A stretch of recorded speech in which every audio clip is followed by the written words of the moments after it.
नमस्कार दोस्तों, आज मैं आपको बताने वाला हूं कैसे आप न्यू GSTR1 को जीएसटी पोर्टल पे फाइल करेंगे। लाइव आपको डेमो बताने वाला हूं। हाँ जी दोस्तों, GSTR1 का नया वर्जन आ गया है जीएसटी पोर्टल पे। तो कैसे आप स्टेप बाय स्टेप फाइल करेंगे आज मैं आपको लाइव बताने वाला हूं। तो डिटेल में समझने के लिए बने रहे मेरे साथ वीडियो के एंड तक। सो दोस्तों, ये मैं आ गया जीएसटी पोर्टल पे और कर लिया है लॉगिन करने के बाद ये क्लाइंट का डैशबोर्ड आ गया। चलिए बताते हैं आपको कि कैसे यहाँ पे आप अपने रिटर्न GSTR1 को जो न्यू GSTR1 आया है उसको फाइल करेंगे। सबसे पहले आपको रिटर्न डैशबोर्ड पे आना पड़ेगा। देखो रिटर्न डैशबोर्ड का बटन यहाँ पे है, लेकिन आपको रिटर्न डैशबोर्ड का बटन यहाँ भी दिख जाता है। सर्विस में जाके रिटर्न में जाके और रिटर्न डैशबोर्ड में आ सकते हैं। ठीक है, अभी क्या करना है, आपको मंथ सेलेक्ट करना है। जैसे कि मैं यहाँ पे नवंबर महीने की फाइल करने वाला हूँ। नवंबर सेलेक्ट कर लिया, सर्च पे क्लिक कर दिया। ठीक है, सर्च पे क्लिक करने के बाद R1 को फाइल करने की दो मेथड है, ऑफलाइन और ऑनलाइन। ऑफलाइन में ज्योसन फाइल को अपलोड करते हैं और ऑनलाइन में आप डिटेल्स को ऐड करते हैं। प्रिपेयर ऑनलाइन पे क्लिक करेंगे। एक बार प्रीव्यू देख लेते हैं फॉर्म का। हालांकि मैंने अपनी पुरानी वीडियो में बताया हुआ है, लेकिन क्विकली एक प्रीव्यू देख लेते हैं। देखो यहाँ पे आपको अपने B2B इन्वॉइसेस को दिखाना है टेबल 4A 4B 6B और 6C के अंदर। ठीक है, 5A में दिखाना है आपको B2C वाले इन्वॉइस जो लार्ज है। एक्सपोर्ट वाले इन्वॉइस 6A में दिखाना है। 7 वाले में B2C जो स्मॉल इन्वॉइस है या अदर इन्वॉइस है। नील रिलेटेड वाली सप्लाई आपको यहाँ पे दिखाना है 8A 8B 8C और 8D के अंदर। और 9B में क्रेडिट नोट या डेबिट नोट जो रजिस्टर्ड पर्सन को इशू किया है। 9B के अंदर एक और है 9B, ये अनरजिस्टर्ड पर्सन से डेबिट नोट या क्रेडिट नोट इशू किया है अगर आपने उनको, तो इसकी डिटेल यहाँ पे देंगे। एडवांस रिसीव किया, उस पर टैक्स लायबिलिटी बनी है तो 11A1 और 11A2 के अंदर डिटेल देंगे। 11B1 11B2 में एडजस्टमेंट है कोई एडवांस से रिलेटेड, उसकी डिटेल। और 12 में एडजस्टेशन की समरी और 13 में डॉक्यूमेंट जो आपने इशू किया उसकी डिटेल आप देंगे। ठीक है, अगर आप मैनुअली यहाँ पे कर रहे हैं तो टेबल पे जाके बस आपको ऐड डिटेल पे जाके अपने रिकॉर्ड्स को ऐड करना होगा। ठीक है, लेकिन मेरे पास इन्वॉइसेस की जो वॉल्यूम है वो बहुत ज़्यादा है, मतलब बहुत ही ज़्यादा इन्वॉइसेस हैं, इसलिए मैं यहाँ पे मैनुअल एंटर करूँगा तो बहुत टाइम लगेगा। इसलिए मैं ज्योसन फाइल को ऑफलाइन टूल का यूज़ करके उसके अंदर डिटेल्स को बना के अपलोड करूँगा। बताऊँगा कैसे होगा। देखो नीचे वाली टेबल में यहाँ पे अमेंडमेंट्स की डिटेल जाती है आपकी। अगर आपकी कोई B2B से रिलेटेड अमेंडमेंट है, मतलब किसी में आपने चेंज किया इनवॉइस के अंदर, सेल्स के अंदर, जैसे बिल नंबर, ठीक है, सेल का अमाउंट हो गया, GST नंबर हो गया, टैक्स का अमाउंट हो गया, तो आप यहाँ पे अमेंडमेंट वाली डिटेल्स के अंदर उसकी डिटेल्स को भरते हो। 9A के अंदर B2B से रिलेटेड अमेंडमेंट है। 9A के अंदर यहाँ भी एक 9A है, लेकिन ये B2C से रिलेटेड है, जो लार्ज इनवॉइस है उससे अमेंडमेंट है। 9A में यहाँ पे अमेंडमेंट है रिलेटेड इनवॉइस से, जो एक्सपोर्ट डॉक्यूमेंटेड या जो एक्सपोर्ट इनवॉइस है उससे रिलेटेड है। 9C में अमेंडमेंट है यहाँ पे डेबिट नोट क्रेडिट नोट, जो रजिस्टर्ड पर्सन को इशू किया उससे रिलेटेड अमेंडमेंट, और यह अनरजिस्टर्ड पर्सन को इशू किया उससे रिलेटेड अमेंडमेंट। यहाँ B2C है, ये अदर्स वाला है, मतलब स्मॉल इनवॉइसेज जो है B2C अदर्स, उसकी अमेंडमेंट यहाँ पे करेंगे। एडवांस से रिलेटेड अगर कोई अमेंडमेंट है टैक्स लायबिलिटी की, उसको यहाँ पे अमेंडमेंट करेंगे। या अमेंडमेंट है एडजस्टमेंट जो किया है एडवांस का, उससे रिलेटेड अमेंडमेंट आप यहाँ पे कर सकते हैं। बस न्यू GSTR1 के यही फॉर्म है। यहाँ पे डाउनलोड हिस्ट्री दिखता है आपको, ई इनवॉइस से रिलेटेड अगर जो भी डॉक्यूमेंट आप डाउनलोड करते हो। चलिए मैंने आपको बता दिया एक quick preview new GSTR form का। अभी क्या करते हैं, चलिए इसको अपलोड करते हैं फटाफट। सिंपली आपको क्या करना है, मंथ सेलेक्ट करना है, नवंबर पे सेलेक्ट कर लिया और प्रिपेयर ऑफलाइन पे जाके यहाँ पे ज्योसन फाइल को अपलोड करेंगे। लेकिन ज्योसन फाइल पहले बनाना होगा। तो ज्योसन फाइल कैसे बनाना होगा, देखो डाउनलोड पे आके, टूल पे आके, रिटर्न ऑफलाइन टूल पे जाके यहाँ से आपको ऑफलाइन यूटिलिटी को कर लेना है डाउनलोड। वर्जन 3.1.2 का नया वर्जन आ गया है, इसको आप डाउनलोड कर लेना। मैंने ऑलरेडी डाउनलोड कर लिया, इसलिए मैं इसे ओपन करके दिखाता हूँ। दोस्तों देख सकते हैं ये मैंने कर लिया है इस टूल को ओपन, 3.1.2 का वर्जन। दोस्तों जब ये टूल डाउनलोड करेंगे, जैसे ऑफलाइन टूल डाउनलोड करेंगे, तो इसी की फाइल में एक आपको GSTR1 वर्कबुक दिखता है। इसके अंदर अपनी GSTR1 को प्रिपेयर कर सकते हैं। ये एक्सेल फाइल है, इसके अंदर अपने R1 को प्रिपेयर कर सकते हैं। अगर आपके B2B इनवॉइसेस है तो B2B इनवॉइसेस की डिटेल आप B2B वाले सेक्शन में भर देंगे।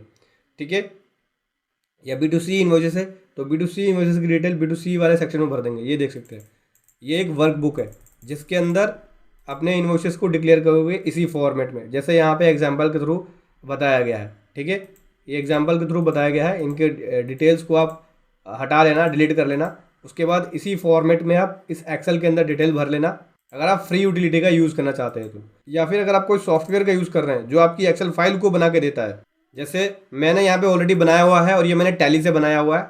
ठीक है, टैली से एक्सपोर्ट किया है GSTR1 की शीट को। ठीक है। हो सकता है कि आप अदर सॉफ्टवेयर यूज़ कर रहे हो जैसे क्लियर टैक्स, बिजी, ठीक है। तो उससे जो भी R1 की शीट बनेगी उसको ऐसे एक्सेल में कर लेना आप। एक्सेल में करने के बाद क्या करना है, इस यूटिलिटी पे आना है, न्यू इन्वॉइसेस पे क्लिक करेंगे। यहाँ पे सबसे पहले GSTR1 सप्लायर का GST नंबर लिखेंगे। चलिए लिख लेते हैं।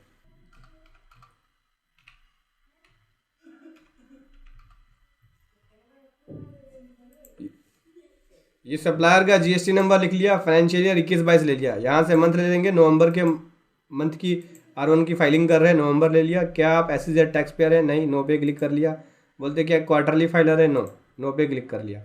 बोलते कि क्या आपकी एग्रीगेट टर्नओवर 5 करोड़ से ज़्यादा है प्रीसीडिंग फाइनेंशियल ईयर के अंदर? यस, 5 करोड़ से ज़्यादा है। अभी प्रोसीड पे क्लिक कर दिया। जो जो हमने डिटेल भरी है उसका एक प्रीव्यू आपको दिखाई देगा, इसको कर देना है कन्फर्म। उसके बाद इंपोर्ट एक्सेल पे जाना है और जहाँ पे एक्सेल फाइल को हमने सेव किया हुआ है एक्सपोर्ट करके अपने सॉफ्टवेयर से या इस एक्सेल टूल के अंदर अगर आपने बनाया है ऑफलाइन टूल के अंदर तो इंपोर्ट करेंगे इसके अंदर। जैसे कि मैंने यहाँ पे ये टैली से बनाया हुआ R1 है, एक्सपोर्ट किया हुआ है, इसको इंपोर्ट करूँगा इसके अंदर। ओपन पे क्लिक कर लेते हैं, यस कर देते हैं। देख सकते हैं सारी डिटेल सक्सेसफुली एडेड हो गई है। व्यू समरी पे क्लिक करेंगे। ये समरी आप चेक कर लेना कि समरी सही आ रही है या नहीं आ रही है, ठीक है।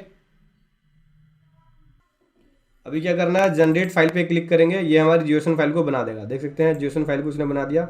अब मैं इसको कर लूँगा सेव।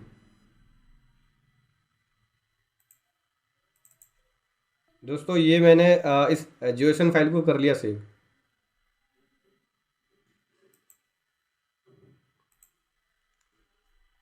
अभी क्या करेंगे, डैशबोर्ड पे आएंगे। डैशबोर्ड पे आने के बाद यहाँ से फिर से आप सर्विस में जाके रिटर्न में जाएंगे, रिटर्न डैशबोर्ड में आएंगे। रिटर्न डैशबोर्ड में आने के बाद आपको मंथ सेलेक्ट करना पड़ेगा। जैसे मैं यहाँ से नवंबर महीना मैंने सेलेक्ट कर लिया, सर्च पे क्लिक करूँगा और यहाँ से प्रिपेयर ऑफलाइन पे जाऊँगा। प्रिपेयर ऑफलाइन पे जाने के बाद चलिए जीओसन फाइल को अपलोड कर लेते हैं।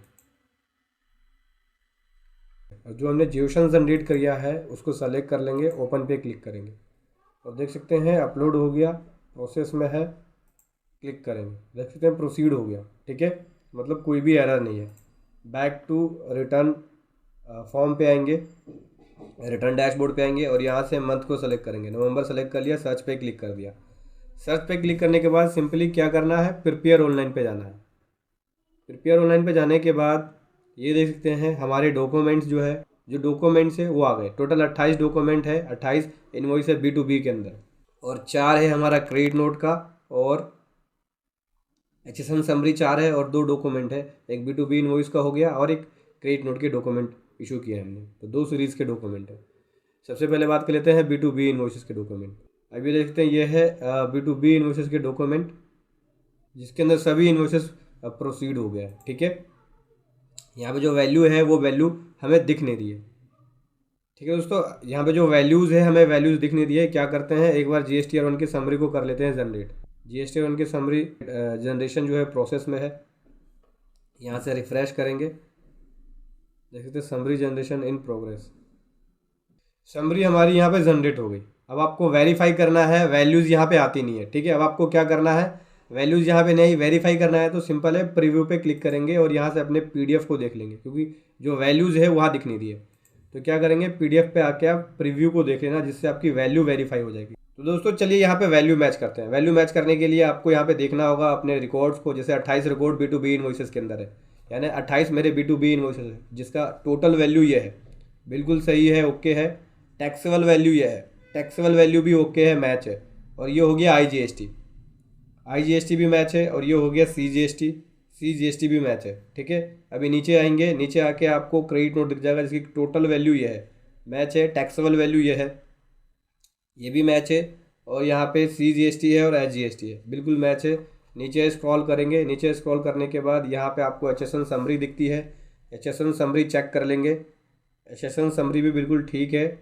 ये IGST हो गया, ये IGST भी ठीक है और ये CGST हो गया, SGST हो गया, ठीक है। 32 रिकॉर्ड है हमारे। डॉक्यूमेंट 2 तरह के इशू किए गए हैं, 28 B2B इनवॉइसेस है और 4 क्रेडिट नोट है, टोटल 32 डॉक्यूमेंट हो गया, ठीक है दोस्तों। तो इस प्रकार से हमारी जो समरी है वो आपको देखने को मिलेगी GSTR1 की, न्यू GSTR1 में। यहाँ पे वैल्यू नहीं आएगी लेकिन आप प्रीव्यू पे जाके अपनी वैल्यूज़ को वेरीफाई कर सकते हैं, चेक कर सकते हैं कि क्या वैल्यू सही आ रही है या नहीं आ रही है। पहले पुराने फॉर्म के अंदर जो पुराना GSTR1 था वहीं यहीं पे वैल्यूज़ दिखाता था, अब आपको यहाँ वैल्यू नहीं दिख के PDF के अंदर दिख जाएगा। तो PDF के अंदर जाके आपको प्रीव्यू पे क्लिक करके अपने वैल्यूज़ को वेरीफाई करना है। ठीक है दोस्तों, मेरी वैल्यू ठीक है, सब कुछ ओके है। अभी इस पर क्लिक करूँगा एक्नॉलेज पे और उसके बाद सबमिट पे क्लिक कर दूँगा। ठीक है, यहाँ से मैं प्रोसीड कर रहा हूँ, हमारी R1 जो है वो सबमिट हो जाएगी। ध्यान रखना, अगर कुछ भी लगता है आपको गलती हुई है या कुछ भी मिस्टेक हुई है तो रीसेट वाले बटन पे क्लिक करके आप उसको रीसेट करके दोबारा से अपलोड कर सकते हैं, लेकिन सबमिट और फाइल होने से पहले आपको करना होगा। अभी स्टेटस देख सकते हैं, सबमिट हो गया। सबमिट होने के बाद रीसेट का बटन डिसेबल हो गया, अब केवल फाइल कर सकता हूँ। ठीक है, कोई भी आप नया रिकॉर्ड ऐड करते हैं इनवॉइस अपलोड करने के बाद तो समरी दोबारा से रीजनरेट कर लेना।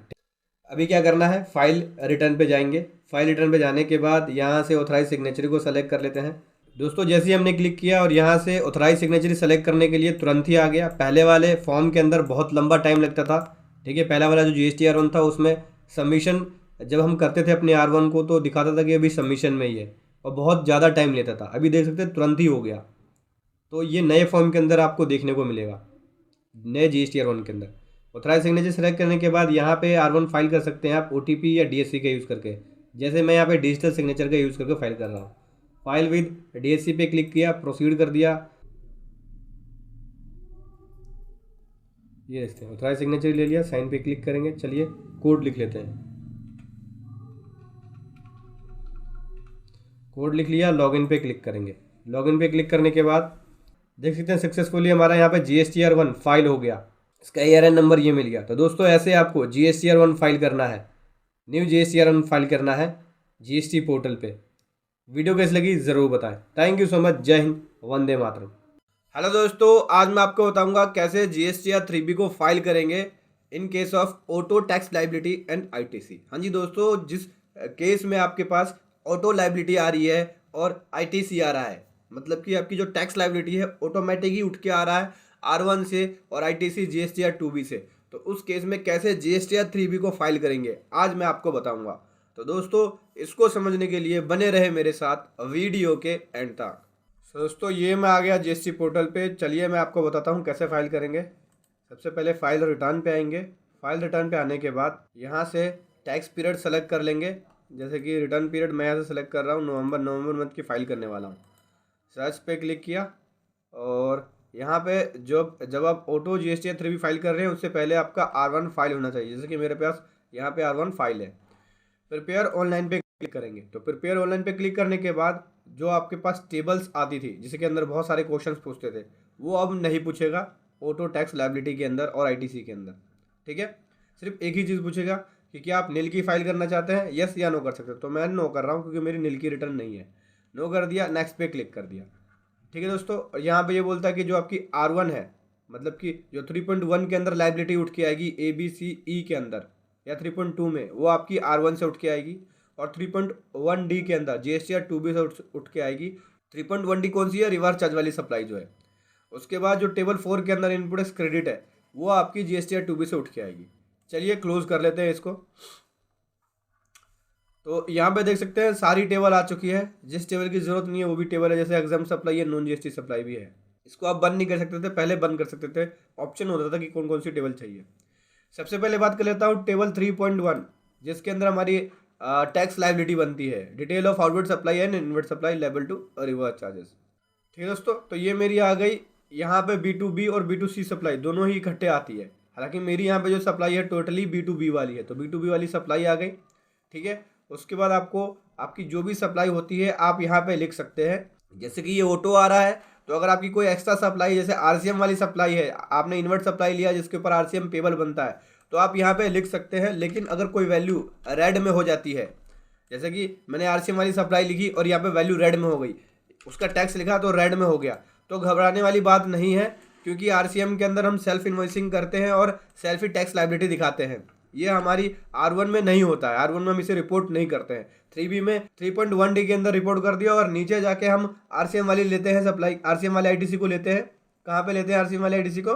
4.3 के अंदर लेते हैं, टेबल 4 के तीसरे कॉलम के अंदर लेते हैं हम। यहाँ पे टेबल 4 के अंदर तीसरा वाला जो पॉइंट है वहाँ पे लेते हैं 3A के अंदर RCM वाली सप्लाई का ITC। ठीक है। तो आपकी अगर कोई आरसीएम वाली सप्लाई अगर रेड में हो जाए तो उसको इग्नोर कर देना है, आप ले लेंगे उसे, कंफर्म कर लेंगे।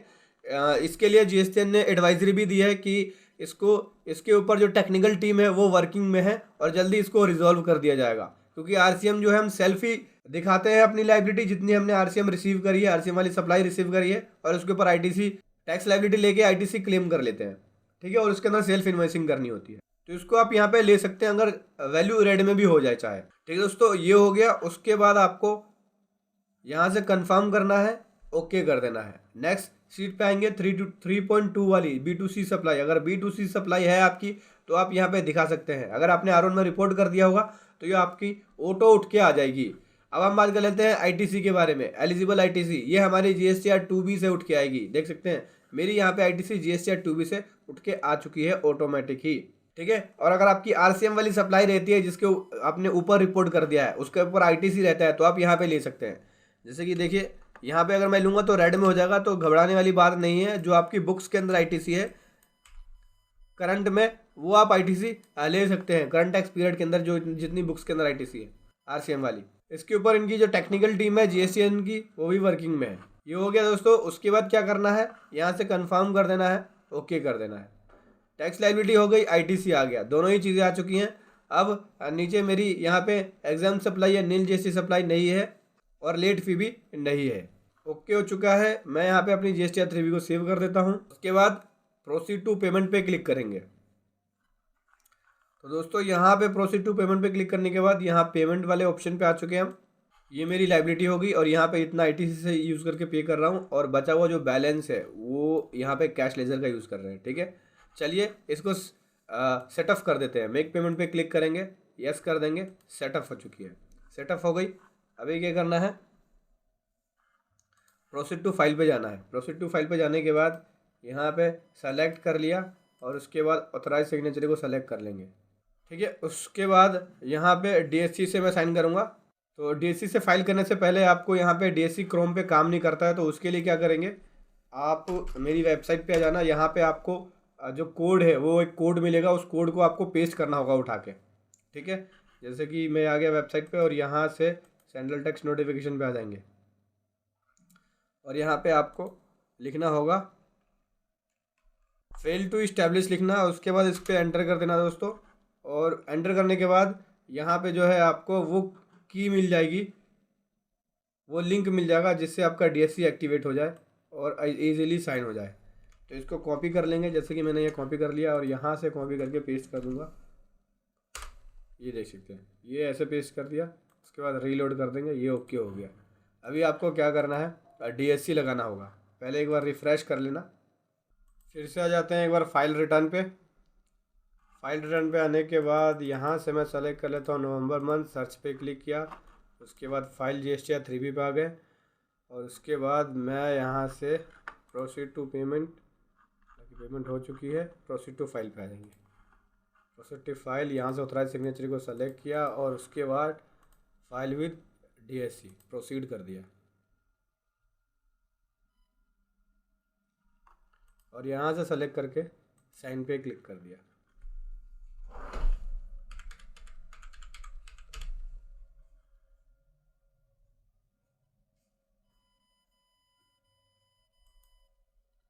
ये हो गया दोस्तों, ओके। और इस प्रकार से हमने अपनी GSTR 3B को फाइल कर लिया। मैं आपको बता दूं दोस्तों, यहाँ पे जो ITC होता है इनपुट टैक्स क्रेडिट, वो 2B से उठ के आता है, तो आपको रिकन्सिलेशन ज़रूर बनाना होगा। इस चीज़ का ध्यान रखना, क्योंकि जितना 2B से आएगा उतना ही ITC आप ले सकते हैं और उसका 10% और ले सकते हैं। इसीलिए अब आपको 2B को फॉलो करना है। ध्यान रखना, आप जो अपने बुक्स की मैचिंग करेंगे 2B से मैचिंग करेंगे, अपने परचेज रजिस्टर को 2B से मैच करके ही ITC लेंगे जब आप 3B फाइल करेंगे तो, क्योंकि अब ये ऑटो उठ के आ रहा है। वैसे में दोस्तों आपको 2B को मैच करना बहुत ज़रूरी हो चुका है, क्योंकि बिना मैचिंग के अब आप इनपुट टैक्स क्रेडिट को नहीं ले सकते हैं। तो दोस्तों ऐसे आपको जो ऑटो GSTR 3B आएगी फाइल करनी होगी। वीडियो कैसी लगी ज़रूर बताएं। Thank you so much. जय हिंद, वंदे मातरम। सब्सक्राइब कीजिए RTS प्रोफेशनल स्टडी को और बेल आइकन को दबाएं लेटेस्ट GST और इनकम टैक्स की वीडियो सबसे पहले पाने के लिए। है वेलकम गाइस। दोस्तों आज बात करने वाला हूँ जीएसटीआर 4 के बारे में। हाँ जी दोस्तों, कैसे जीएसटीआर 4 फाइल करना है आज मैं आपको बताऊंगा। तो इसको समझने के लिए बने रहे मेरे साथ वीडियो के एंड तक। तो दोस्तों सबसे पहले आपको पोर्टल पे आना है, लॉगिन कर लेना है, फिर उसके बाद आपको रिटर्न डैशबोर्ड पे आना है। मैं आपको यूज़र मैनुअल के थ्रू बता रहा हूँ कि कैसे आपको जीएसटीआर 4 फाइल करना है। तो जैसे ही लॉगिन कर लेंगे, लॉगिन करने के बाद यहाँ पे कई सारे ऑप्शन दिखते हैं। रिटर्न में आने के बाद रिटर्न डैशबोर्ड पे आएंगे। ठीक है, रिटर्न डैशबोर्ड में आने के बाद इस तरह से रिटर्न खुल जाएगी। सबसे पहले फाइनेंशियल ईयर, फिर रिटर्न पीरियड, फिर सर्च पे क्लिक करना है। हालांकि बात करूँ जीएसटीआर 4 को एनुअली कर दिया है। पुरानी रिटर्न 17, 18, 18, 19 के लिए आप क्वार्टरली ही भरेंगे। ठीक है, तो एनुअली वाला जो फॉर्म है जीएसटीआर 4 अभी पोर्टल पे नहीं आया है। जैसे ही आता है मैं आपके सामने वीडियो के माध्यम से जरूर लेके आऊँगा। इस वीडियो के अंदर मैं क्वार्टरली बता रहा हूँ, तो पुरानी अगर आपकी जीएसटीआर 4 रह गई है तो आप इस तरह से फाइल कर सकते हैं। तो दोस्तों जैसे ही आप यहाँ से फाइनेंशियल ईयर ले लेंगे, रिटर्न पीरियड ले लेंगे, उसके बाद सर्च पे क्लिक करेंगे, आपको यहाँ पे रिटर्न जीएसटीआर 4 दिख जाएगी। यहाँ पे 4 है, ऑटो ड्राफ्ट जो आती है वो होती है। ठीक है, तो 4 दिख जाएगी। प्रिपेयर ऑनलाइन पे क्लिक करना है। देखो ऑनलाइन पे क्लिक करने के बाद सबसे पहला ऑप्शन आता है, क्या आप नील की रिटर्न फाइल करना चाहते हैं। अगर आप नील की रिटर्न फाइल करना चाहते हैं तो यस करके आप नील की जीएसटीआर 4 को फाइल कर सकते हैं। अगर कोई भी ट्रांजेक्शन नहीं है, ना इनवर्ड ना ही आउटवर्ड, कोई भी लेट फीस नहीं है, कोई भी इंटरेस्ट नहीं है, तो नील की रिटर्न को आप फाइल कर सकते हैं जीएसटीआर 4 की। उसके बाद बात करूँ, अगर आपके नील की रिटर्न नहीं है तो उस यहाँ पे जो जो ऑप्शन आप यस करेंगे वो टेबल आ जाएगी। जैसे पूछता है कि क्या आपकी इनवर्ट सप्लाई है अदर देन रिवर्स चार्ज वाली, यस कर लिया। ठीक है, क्या आपकी इनवर्ट सप्लाई है रिवर्स चार्ज वाली, यस कर लिया। क्या आपने सप्लाई रिसीव करी है, ठीक है, किससे, अनरजिस्टर्ड पर्सन से, तो उसकी डिटेल यस कर लिया। क्या आपने इंपोर्ट किया सर्विस का, तो उसकी डिटेल को यस कर लिया। ठीक है, फिर क्या आपने कोई अमेंड किया है इन्वर्ट सप्लाई को जो कि रिपोर्टेड है 4A में, यस कर लिया।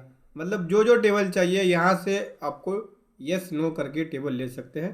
टेबल के बारे में मैं आपको बता देता हूँ कि कौन कौन सी टेबल क्या क्या है। तो यहाँ पे देख सकते हैं, सबसे पहले हम 1 by 1 करके समझ लेते हैं। यहाँ पे मैं आपको दिखाता हूँ एक करके टेबल। पहली टेबल आती है 4A 4B इन्वर्ट सप्लाई, ठीक है, रजिस्टर्ड। तो इस टेबल के अंदर हम अपनी इन्वर्ट सप्लाई देते हैं। दैट मीन जो आपने परचेज करी है P2B वाली वो दे देंगे। उसका जीएसटी नंबर क्या है, सप्लायर का इनवॉइस नंबर क्या है, इनवॉइस की डेट क्या है, इनवॉइस की वैल्यू क्या है। ठीक है, फिर उसके सेव कर देंगे।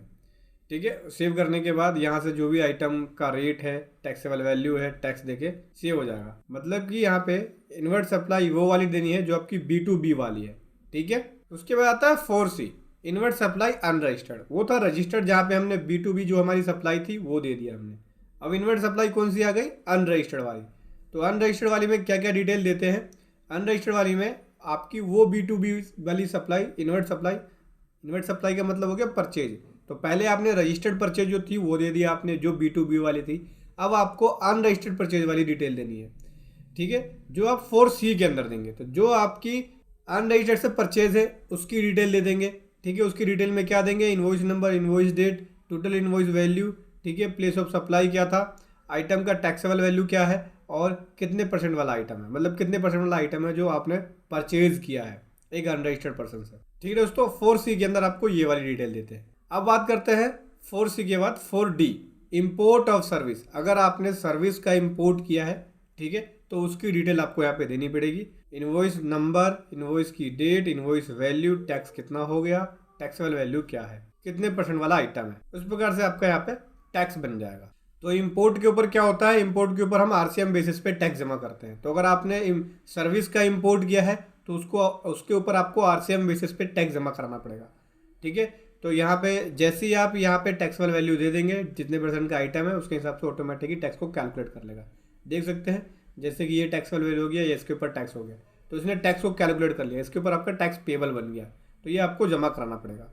ठीक है, उसके बाद आता है अपना अगला 5A 5B amendment of invert supply.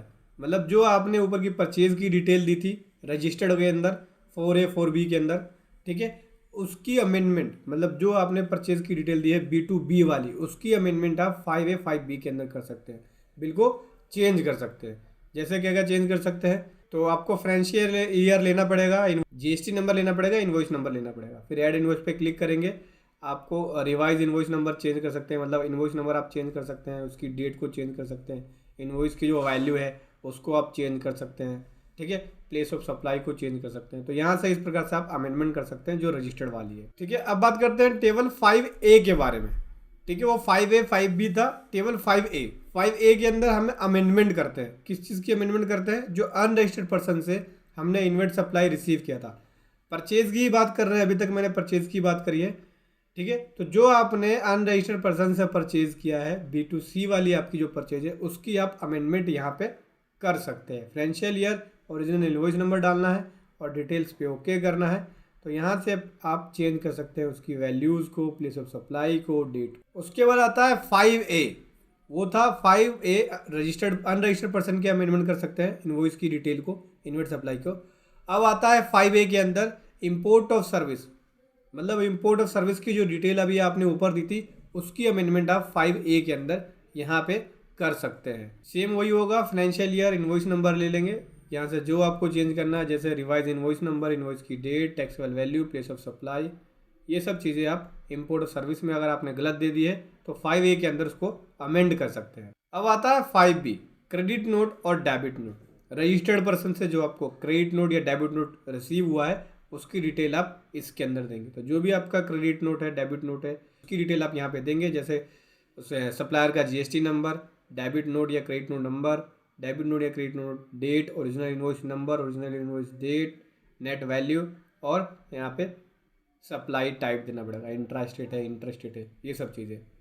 ठीक है, उसके बाद यहाँ पे टैक्सेबल वैल्यू देना पड़ेगा। टैक्सेबल वैल्यू क्या है, कितने % का आइटम है, उसके हिसाब से यहाँ पे टैक्स को कैलकुलेट कर ले। अब हम बात करते हैं दोस्तों 5B के अंदर, वो भी 5B था रजिस्टर्ड पर्सन का, अब है 5B में अनरजिस्टर्ड पर्सन का।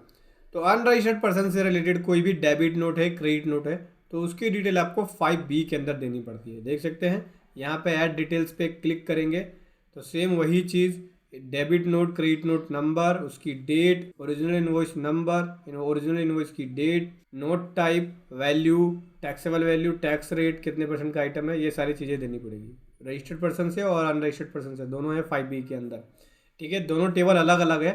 तो रजिस्टर्ड पर्सन वाले में आपको GST नंबर, ये सब चीज़ें देनी पड़ती है। अनरजिस्टर्ड पर्सन में आप GST नंबर नहीं देते क्योंकि वो अनरजिस्टर्ड है। उसके बाद 5B के बाद अगला आता है हमारा टेबल 6, जिसके अंदर हम अपनी आउटवर्ड सप्लाई की डिटेल देते हैं। ठीक है, जैसे कि कितने % का आपका आइटम है, टर्नओवर की डिटेल देते हैं, कितनी टर्नओवर आपकी हुई उस क्वार्टर के अंदर, 1% वाली में, 2% वाली में, 5% वाली में, जो भी आपको यहाँ पे देनी पड़ेगी उसका CGST HST यहाँ कैलकुलेट हो जाएगा। ठीक है, तो कॉम्पोजिशन के अंदर कभी भी IGST नहीं होता, इंटरेस्ट हमेशा CGST HST बनता है क्योंकि वो इंटरेस्टेड सप्लाई नहीं कर सकता। ठीक है दोस्तों, तो यहाँ से टैक्स आपका बन जाएगा। अब अगला बात करते हैं 5C, अमेंडमेंट है डेबिट नोट, क्रेडिट नोट के अंदर, जो रजिस्टर्ड पर्सन से रिलेटेड है, तो उसकी डिटेल आप 5C के अंदर देते हैं। तो रजिस्टर्ड पर्सन से कोई भी रिलेटेड आपका डेबिट नोट, क्रेडिट नोट है, उसकी अमेंडमेंट आप 5C के अंदर कर पाएंगे। 5C की एक और टेबल है अनरजिस्टर्ड पर्सन से। अगर अनरजिस्टर्ड पर्सन से आपका कोई भी डेबिट नोट, क्रेडिट नोट है, तो उसकी डिटेल, उसकी भी अमेंडमेंट आप, अमेंडमेंट में वही बताया, रिवाइज कर सकते हैं आप debit note, credit note number को, उसकी डेट को, ठीक है, उस नोट की वैल्यू को, सप्लाई टाइप को, ये सब आप अमेंड कर सकते हैं। टैक्सेबल वैल्यू को, ठीक है, कितने % का आइटम है उसको चेंज कर सकते हैं आप। अब आती है टेबल 7, अमेंडमेंट कर सकते हैं आप आउटवर्ड सप्लाई को। आउटवर्ड सप्लाई में अगर आपने गलत रिपोर्टिंग कर दी है, तो अगर आपने दोस्तों गलत रिपोर्टिंग कर दी है, गलत हेड के अंदर रिपोर्ट कर दिया है, तो आप यहाँ से ठीक कर सकते हैं। यहाँ पे जो भी आपका टैक्स जिस हेड के अंदर जाना था, उस हेड के अंदर आप रिपोर्टिंग करके इसको ठीक कर सकते हैं। उसके बाद टेबल 8A के अंदर बात करें तो दोस्तों यहाँ पे जो भी आपने एडवांस पे किया है, ठीक, एडवांस पे के ऊपर जो आपकी टैक्स लायबिलिटी बनती है, जितना आपने एडवांस पे किया उसके ऊपर आपकी जो टैक्स लायबिलिटी बनी, उसकी डिटेल देंगे।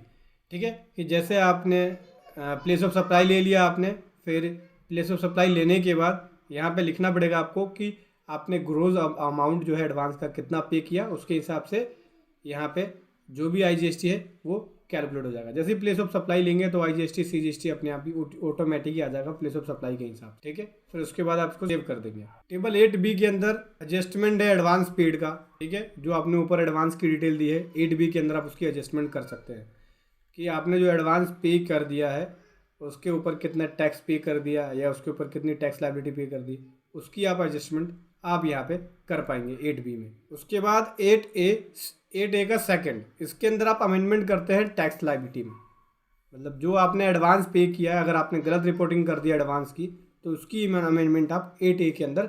8B का सेकंड दोस्तों, आप यहाँ पे जो आपने एडजस्टमेंट करी है एडवांस की उसकी अमेंडमेंट कर सकते हैं। ठीक है, कि क्या टैक्स आपने जो एडजस्टमेंट करी है उसको गलत अगर आपने रिपोर्टिंग कर दी है तो उसको आप 8B के सेकंड में जाके ठीक कर सकते हैं। फिर दोस्तों जैसे आप सारी टेबल भर लेंगे तो आपको यहाँ पे प्रीव्यू जो है GSTR4 का दिख जाएगा। आप इसको PDF फॉर्मेट में इस प्रकार से देख सकते हैं।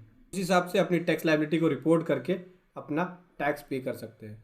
डी वाले ऑप्शन में आता है proceed to file and payment of tax. ठीक है, जैसे ही आपकी फाइल पे जैसे क्लिक करेंगे तो जो टैक्स पेमेंट का ऑप्शन है वो ओपन हो जाएगा और जो आपकी टैक्स लायबिलिटी बनेगी उसके हिसाब से अपनी टैक्स लायबिलिटी को पे कर सकते हैं। इस प्रकार से पेमेंट का पेज ओपन हो जाएगा। देख सकते हैं करना है, ये देख सकते हैं टैक्स पेबल कितना बन गया और आपके पास टैक्स पेबल हो गया अदर देन रिवर्स चार्जेस का और ये रिवर्स चार्जेस का, उसके ऊपर इंटरेस्ट लेट फीस ये आ गई। ठीक है, आपके पास जो कैश लेजर में बैलेंस अवेलेबल है वो ऊपर आ जाएगा, तो यहाँ से आप पेमेंट को सेट ऑफ कर पाएंगे। बैलेंस बचेगा तो आप क्रिएट चलान क्लिक करके यहाँ से आप पेमेंट करके फिर उसके बाद सेट ऑफ करके रिटर्न को फाइल कर सकते हैं। ठीक है दोस्तों, तो इस प्रकार से जैसे आपका जो टैक्स पेबल बन गया, जितना टोटल जो टैक्स पेबल बन गया, यहाँ से आपका कैश लेजर से ऑटोमेटिक पिक कर लेगा जिस टैक्स के अंदर अमाउंट चाहिए होगा। फिर उसके बाद आपको यहाँ पे क्लिक करना है और ऑथराइज सिग्नेचर को सेलेक्ट करना है और फाइल GSTR4 पे क्लिक करना है। उसके बाद आपके पास दो ऑप्शन मिलते हैं, EVC या DSC का यूज़ करके रिटर्न को फाइल कर सकते हैं। EVC यूज़ करते हैं तो OTP आएगा, OTP को वैलिडेट करके रिटर्न को फाइल कर देंगे। इस प्रकार से आपका GSTR4 कम्प्लीटली फाइल हो जाएगा। दोस्तों आपको इस प्रकार से GSTR4 को फाइल करना है। मैंने ये यूज़र मैनुअल का यूज़ करके बताया। आने वाली वीडियो में लाइव बताऊंगा कि कैसे आपको GSTR4 फाइल करना है। अभी जो एनुअल फॉर्म है GSTR4 का पोर्टल पे नहीं आया है। वीडियो कैसी लगी जरूर बताएं। थैंक यू सो मच, जय हिंद। सब्सक्राइब कीजिए RTS प्रोफेशनल स्टडी को और बेल आइकन को दबाएं लेटेस्ट GST और इनकम टैक्स की वीडियो सबसे पहले पाने के लिए। हे गाइस, दोस्तों आज मैं आपको बताने वाला हूँ कॉम्पोजिशन स्कीम के अंदर फुल प्रोसेस कैसे आपको CMP02 फाइल करना है, मतलब कि कॉम्पोजिशन स्कीम को ऑप्ट करना है, कॉम्पोजिशन स्कीम में जाना है और कैसे आपको कॉम्पोजिशन स्कीम से विड्रॉल करना है, कंपलसरी विड्रॉल कॉम्पोजिशन स्कीम का क्या होता है और कैसे आपको स्टॉक की डिटेल देना है। That means CMP02, CMP04, CMP03 filing करना बताऊंगा लाइव और भी बहुत कुछ। तो इसको समझने के लिए बने रहे मेरे साथ वीडियो के एंड तक। तो दोस्तों मैं आपको बताने वाला हूँ, सबसे पहले हम बात कर लेते हैं कॉम्पोजिशन स्कीम को कैसे लेना है, ऑप्ट कैसे करना है CMP02 को फाइल करके। तो सबसे पहले क्या करेंगे दोस्तों, GST पोर्टल पे आएंगे और लॉगिन पे क्लिक कर लेंगे। लॉगिन पे क्लिक करने के बाद आपको क्या करना है, लॉगिन कर लेना है। लॉगिन करने के बाद आपको एप्लीकेशन देना होगा कॉम्पोजिशन स्कीम को ऑप्ट करने के लिए।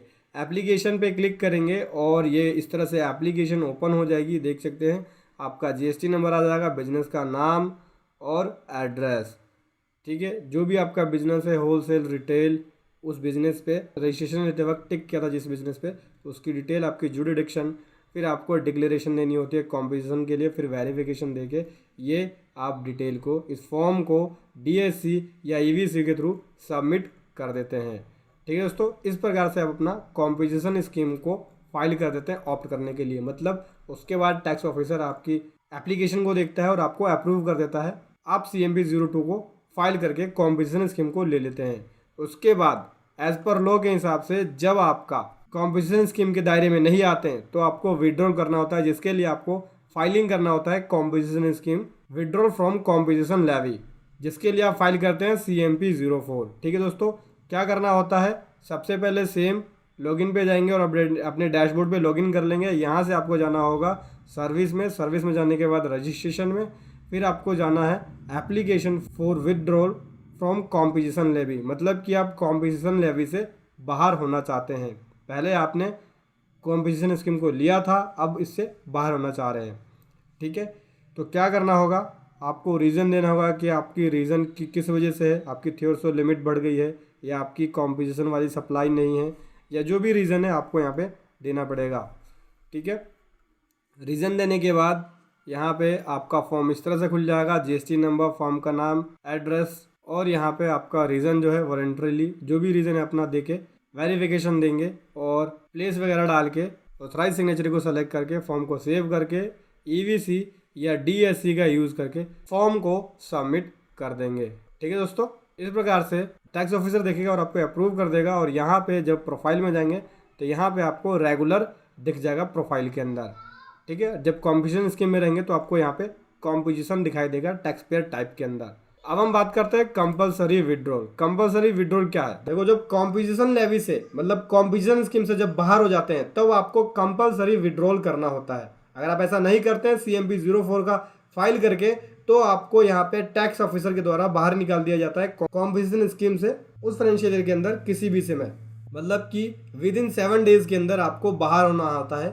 जब आप कॉम्पोजिशन लेवी से कॉम्पोजिशन स्कीम के अंदर आप नहीं आते हैं, जैसी कॉम्पोजिशन स्कीम से बाहर होते हैं आप, उसके 7 दिन के अंदर आपको विड्रॉल करना पड़ता है, एप्लीकेशन फाइल करनी पड़ती है CMP 04। अगर आप ऐसा नहीं करेंगे तो टैक्स ऑफिशियल आपको ऑटोमेटिक ही रिमूव कर देगा कॉम्पोजिशन स्कीम से और आप इस प्रकार से कॉम्पोजिशन स्कीम से बाहर हो जाएंगे। फिर अगला हम बात करते हैं स्टॉक की डिटेल देनी होती है CMP 03 के अंदर। स्टॉक की इंटीमेशन डिटेल देनी होती है जो कॉम्पोजिशन लेवी को ऑप्ट करते हैं, ठीक है। तो उनको स्टॉक की डिटेल कैसे देनी होती है? रजिस्ट्रेशन में जाएंगे, सर्विस में जाएंगे, रजिस्ट्रेशन में जाएंगे, फिर stock intimation for opting composition levy, composition scheme को लेने के लिए स्टॉक की डिटेल्स देते हैं। इस पे जाएंगे और उसके बाद यहाँ से आपको एक फॉर्म खुलेगा, देख सकते हैं, जिसे हम यहाँ पे बोलते हैं इसको फॉर्म को CMP 03, ठीक है। GST नंबर आएगा, बिजनेस का नाम आएगा, बिजनेस का एड्रेस आएगा, डेट ऑफ फाइलिंग आ जाएगी, ठीक है। बाकी यहाँ से आपको एक स्टेटमेंट, एक टेम्पलेट है स्टॉक के लिए, उसको भरनी होगी। एक्सेल वाली टेम्पलेट्स को कैसे भरेंगे? डाउनलोड कर लेंगे पहले इस टेम्पलेट को। डाउनलोड करने के बाद यहाँ पे आपको क्लिक हेयर पे दिख जाएगा, इसको ओपन करेंगे। इस तरह से आपको स्टॉक की डिटेल दिख जाएगी। यहाँ पे आपको परचेज कितने गुड्स हैं आपके पास, क्या क्या है, परचेज क्या क्या किया आपने, कितना कितना स्टॉक है, पूरा देंगे। शीट को वैलिडेट करेंगे और शीट को वैलिडेट करने के बाद आपको अपलोड करने के लिए JSON फाइल जनरेट कर लेंगे और यहाँ से आपको चूज करके अपलोड और वैलिडेट पे क्लिक करना होगा। अपलोड और वैलिडेट पे क्लिक करेंगे तो यहाँ पे आपकी वैल्यू रिफ्लेक्ट हो जाएगी, ठीक है दोस्तों। और यहाँ से अपना कैश लेजर बैलेंस भी देख सकते हैं। दोस्तों, यहाँ से आप कैश लेजर बैलेंस को देखेंगे और इस प्रकार से आपको कैश लेजर का बैलेंस दिख जाएगा, ठीक है दोस्तों। क्या करना है? बैलेंस को अपडेट कर लेना है, कैश लेजर बैलेंस को। यहाँ पे डिटेल डालने के बाद, स्टॉक डालने के बाद जो आपका टैक्स पेड की डिटेल होगी वो यहाँ से अपडेट हो जाएगी, ठीक है। उसके बाद यहाँ पे सेव कर लेंगे। फिर DSC या EVC का यूज़ करते हुए आप इस स्टॉक डिटेल को फाइल कर देंगे। तो इस प्रकार से आपको CMP 03 फाइल करना है। Thank you so much. जय हिंद, वंदे मातरम। हे गाइस, सो दोस्तों, आज मैं आपको बताने वाला हूँ GSTR 6 कैसे आप फाइल करेंगे। हाँ जी दोस्तों, आज मैं आपको बताने वाला हूँ किस प्रकार से आपको GSTR 6 को फाइल करना है, जो एक इनपुट सर्विस डिस्ट्रीब्यूटर के लिए रिटर्न होती है। कैसे आपको फाइल करना है, इसको समझने के लिए बने रहे मेरे साथ वीडियो के एंड तक। सो दोस्तों, सबसे पहले आपको आना होगा GST पोर्टल पे, फिर उसके बाद आपको रिटर्न डैशबोर्ड पे आना है। रिटर्न डैशबोर्ड पे आने के बाद फाइनेंशियल ईयर को सेलेक्ट कर लेंगे, फिर रिटर्न पीरियड, किस मंथ के लिए आपको GSTR 6 फाइल करना है, क्योंकि GSTR 6 एक मंथली रिटर्न है और आपको हर महीने का जो बाद वाला महीना है उसकी 13 तारीख तक GSTR 6 को फाइल करना होता है, ठीक है दोस्तों। अगर गवर्नमेंट डेट बढ़ा देती है तो उस डेट के हिसाब से हमें GSTR 6 को फाइल करना होता है। उसके बाद बता दूं GSTR 6 किसके लिए होता है। GSTR 6 एक इनपुट सर्विस डिस्ट्रीब्यूटर के लिए होता है, ठीक है। जो इनपुट सर्विस डिस्ट्रीब्यूटर के अंदर रजिस्ट्रेशन लेते हैं अपने ITC को डिस्ट्रीब्यूट करने के लिए अपने ब्रांचेस में, तो वो GSTR 6 को फाइल करते हैं, ठीक है।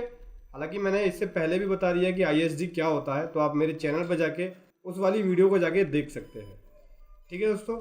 अब मैं बात करूं GSTR 6 आपको इस प्रकार से दिख जाएगी, ठीक है दोस्तों। फिर यहाँ से आपको जाना है प्रिपेयर ऑनलाइन पे। प्रिपेयर ऑनलाइन पे क्लिक करेंगे तो आपको टेबल जो है इस प्रकार से टेबल दिख जाएगी, देख सकते हैं। यहाँ पे लगभग बात करूँ टेबल 9-10 तक टेबल है, ठीक। अगर आपकी कोई भी वैल्यू नहीं है तो आपको नील की GSTR 6 फाइल करनी पड़ती है। अगर कोई भी वैल्यू नहीं इन्हीं सब टेबल के अंदर, तो जनरेट GSTR 6 समरी पे क्लिक करके नील की रिटर्न को आप सबमिट कर सकते हैं, ठीक है। और अगर आपके पास वैल्यूज़ है टेबल के अंदर, तो टेबल बताता हूँ कैसे कैसे भरना होगा। तो सबसे पहले है table number 3, input tax credit receive for distribution. जो ITC रिसीव कर रहे हैं डिस्ट्रीब्यूशन के लिए उसकी डिटेल आती है।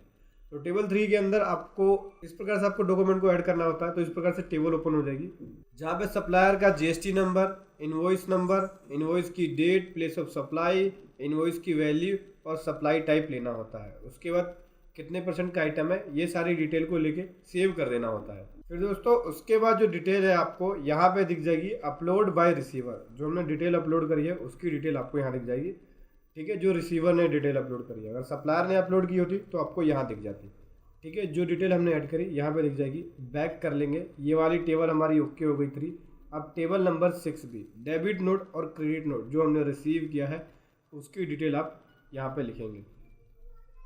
Add debit note credit note पे क्लिक करेंगे, फिर डॉक्यूमेंट की डिटेल को ऐड करेंगे, सप्लायर का GST number, note type debit note है या क्रेडिट नोट, नोट की वैल्यू कितनी है, उसका नंबर क्या है, उसकी डेट क्या है, किस इनवॉइस के अगेंस्ट में है, उस ओरिजिनल इनवॉइस का नंबर, उसकी डेट, सप्लाई टाइप क्या है, इंटर स्टेट है इंट्रा स्टेट है, ठीक है।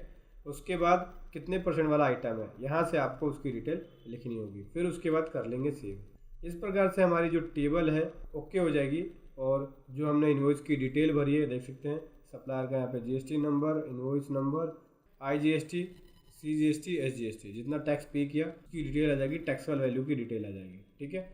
इस प्रकार से जो अपलोड किया है रिसीवर ने उसकी डिटेल, मतलब जो हमने डिटेल को अपलोड किया है उसकी डिटेल हमें यहाँ पे दिख जाएगी। अगला आता है टेबल 6A, अमेंडमेंट जो हमने सबमिट करी है या जो डिटेल हमने फर्निश करी है टेबल 3 के अंदर, उसकी अमेंडमेंट करते हैं 6A में, ठीक है। तो जो डिटेल हमने अगर गलत दे दी है उसकी अमेंडमेंट करेंगे।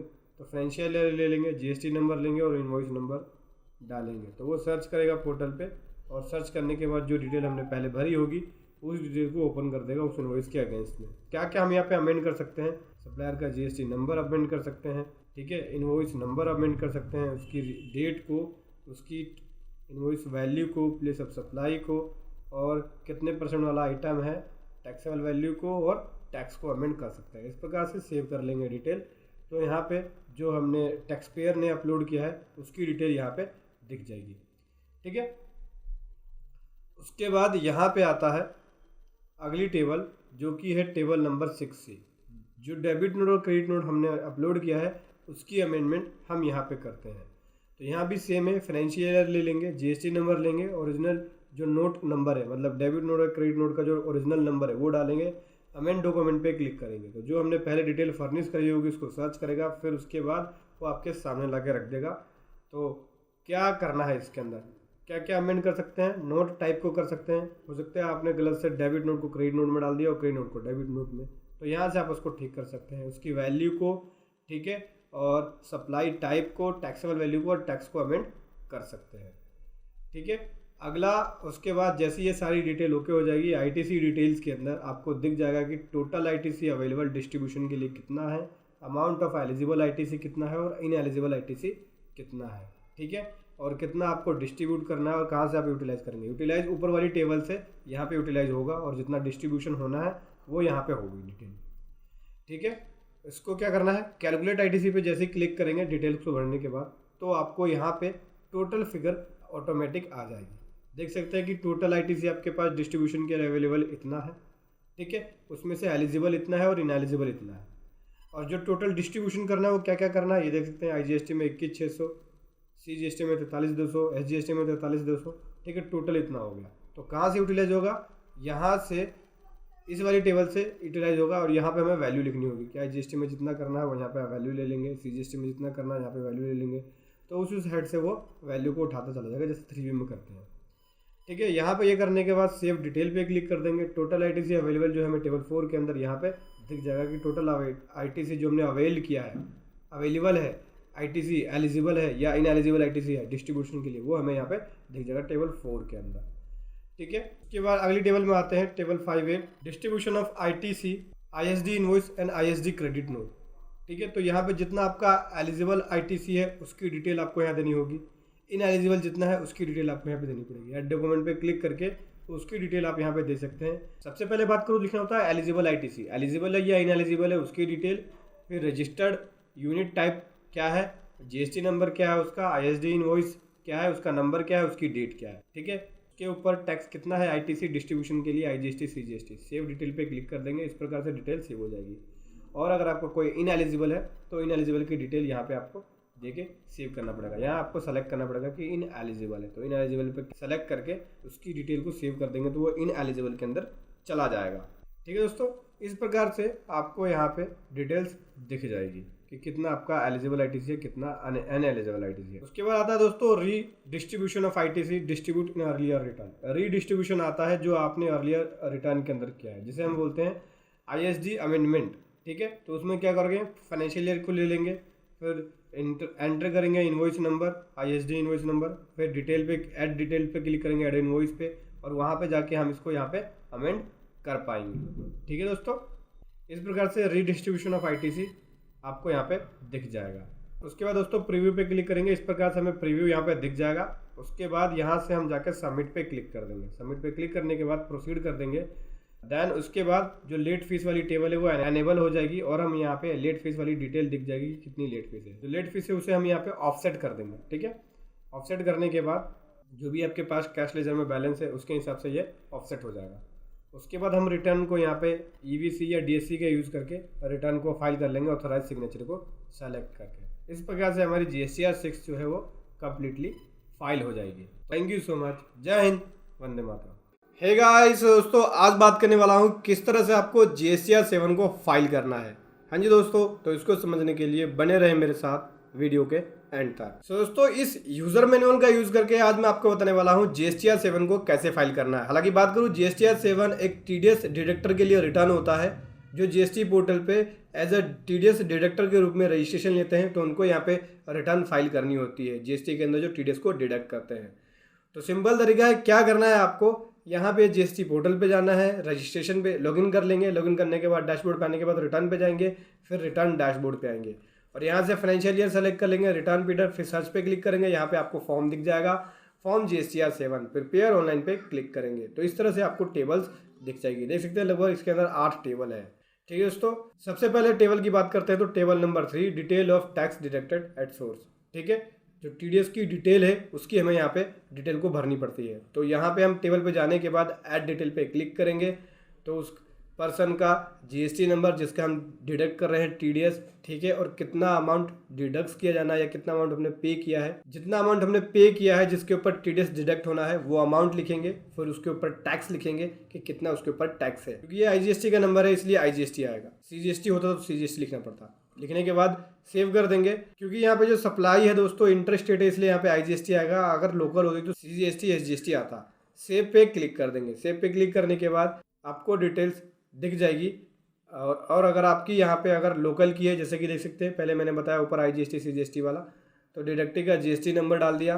ठीक है, अमाउंट कितना पे किया है, अब इसमें से जो भी आपका टैक्स है CGST SGST वो आपको यहाँ पे लिखना पड़ेगा। ठीक है दोस्तों, इस प्रकार से आपको TDS की डिटेल दिख जाएगी। देख सकते हैं कि अमाउंट टोटल इतना पे किया, उसके ऊपर TDS जो डिडक्ट किया है वो 2000 रुपये। ध्यान देखना यहाँ पे जो टैक्स आएगा IGST CGST जितना उसके ऊपर TDS डिडक्ट होना है वो यहाँ पे वो अमाउंट आएगा जितना आपने पे किया है अमाउंट, और उसके ऊपर जितना TDS डिडक्ट होना है 1% 2%, ठीक है, उसके हिसाब से आपको यहाँ पे लिखना पड़ेगा। आगे हम बात कर लेते हैं, टेबल नंबर 3 कंप्लीट है। अब टेबल नंबर 4 की बात कर लेते हैं। टेबल नंबर 4 के अंदर हम अमेंडमेंट करते हैं। जो भी डिटेल हमने TDS से रिलेटेड भरी है, अगर कोई गलत भर दिए तो उसको अमेंड कर सकते हैं। ठीक है, टेबल पर जाने के बाद आपको यहाँ पे क्या करना पड़ेगा, फाइनेंशियल ईयर सेलेक्ट करना पड़ेगा, मंथ सेलेक्ट करना पड़ेगा जिसकी आप अमेंडमेंट करना चाहते हैं, जिसकी रिटर्न आपने फाइल करी है। फिर यहाँ से GST नंबर उस पर्सन का, फिर अमेंड TDS डिटेल पे क्लिक करेंगे तो जो हमने रिटर्न फाइल करी है, जो हमने उस GST नंबर पे डिटेल्स दिखाई थी वो हमारे सामने आ जाएगी। यहाँ से हम चेंज कर सकते हैं क्या, GST नंबर चेंज कर सकते हैं, रिसीवर का अमाउंट चेंज कर सकते हैं, जो अमाउंट पे किया था टैक्सेबल अमाउंट और जितना टैक्स था उसके ऊपर जितना TDS था वो भी हम चेंज कर सकते हैं। उसके बाद डिटेल को सेव कर देंगे। इस प्रकार से हमारी जो टेबल 4 है वो कंप्लीट हो जाएगी। यहाँ से डिटेल आपको दिख जाएगी।